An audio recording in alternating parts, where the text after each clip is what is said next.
Time. Hey, what's up, guys? This is Rafa Esparza here at EBI 8, and I'm here with Josh Hayden. How you doing, man? Good.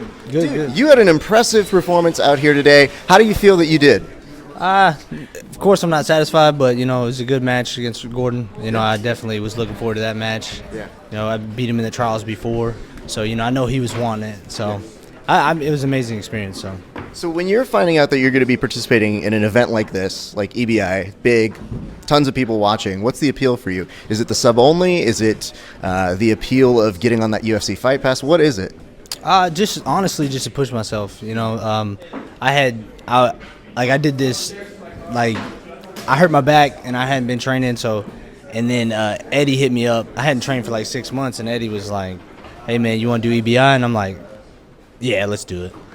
Wait, what? So, yeah, I actually cut 32 pounds. Okay. There's a lot you just shot at me as if I'm supposed to take it normally, and none of that was normal. All right, let's start with the obvious. First of all, your back hurts, and then they say, "Hey, EBI." And it doesn't cross your mind to be like, "Hey, maybe not this time. How about EBI 19?" Well, it's just a grappling tournament. I'm not really worried about overexerting myself. MMA would have been a little different. And I'm not scared of anybody on the planet, so it's whatever. Nobody? No. Nobody scares you? Not even like Liam Neeson or anybody? Like maybe a little bit. Maybe bit if I do. It'll be like the one person you're like, "Oh man, I think I discovered who Batman is. Man with no fear over here. It's Daredevil." Anyway, here's the thing. So you do that, then you have to cut 30 pounds, right?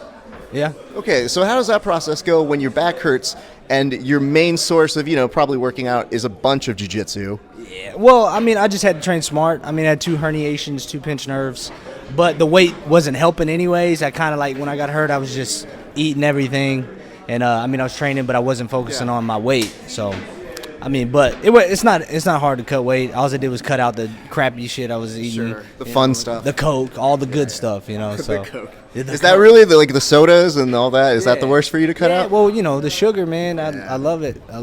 That's understandable. All right. Well, don't make that a clip because I feel like people will out of context that clip of I love Coke. I thought we were joking. You know what I mean? Absolutely. Just making sure. All right. So you cut the weight. You're finding out that you're going to be participating in this. What were you looking forward to most today? Honestly, it was a rematch for Gordon Ryan. He's an awesome competitor. Obviously, got a lot of hype behind him, and I just wanted to, take that Highlander approach and kind of take that from him. The Highlander's the only way to go. Yeah. But exactly. But it was a good match. I was wanting it, he was wanting it, and what better stage to do it on than the semifinals of EBI. Was there anything out there that surprised you today? Was there anything that you thought that you did well, or that you saw other people kind of go insane with? Was there something that you thought was really cool?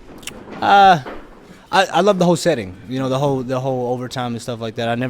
I'm not, my goal is to finish in less than 2 minutes, you know what I mean? So I don't really care too much about overtime. I like the whole setting. I love what Eddie's doing with jiu-jitsu and how he's putting it on the map. And everything that Gordon's doing, all the shit talking, everything, it's awesome. That's cool. Are you going to start doing that yourself now? You should.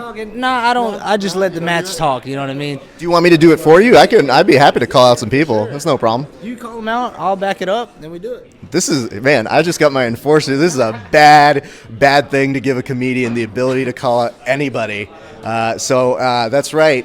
Kevin Phillips, my co-host. My co-host for the podcast, Verbal Tap, he tells me in the middle of this, he texts me as I'm watching this, mind you, and he's just like, "I have such a man crush on Josh.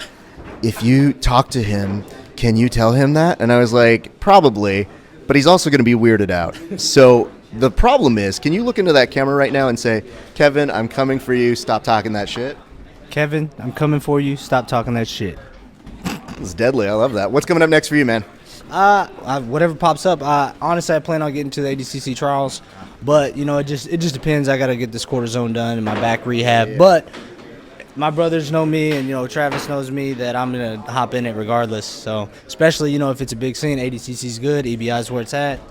So we'll just keep on going. What's wrong with you athletes? "Oh, my back hurts. That's cool. Put me in 9 tournaments. Oh, only the hardest ones possible. Oh, what's that, ADCC? Blah.